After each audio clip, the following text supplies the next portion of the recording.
Aksi penjamretan terekam CCTV warga terjadi di Jalan Tarutung, Kelurahan Kristen, Kecamatan Siantar Selatan, Kota Pematang Siantar, Jumat, tanggal 4 Februari tahun 2022, sore.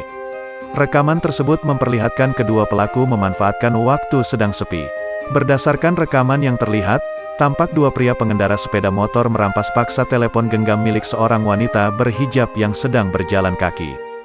Terlihat secara jelas kedua pelaku mengambil paksa barang korban dengan menunggangi sepeda motor Matic Honda Vario tanpa nomor kendaraan.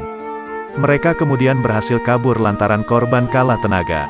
Sementara itu, menurut keterangan warga sekitar, Samuel Hutajulu, tempat tinggal mereka di Jalan Tarutung sering terjadi aksi penjamretan. Kasus ini bukan yang pertama kali terjadi di kawasan tersebut. Bukan kali ini saja, sebelum-sebelumnya pun juga pernah.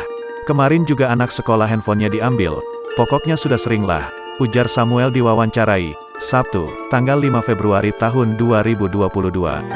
Samuel menduga, sebelum dua pelaku lakukan penjamretan, terlebih dahulu mengintai dan pada akhirnya beaksi merampas handphone milik korban.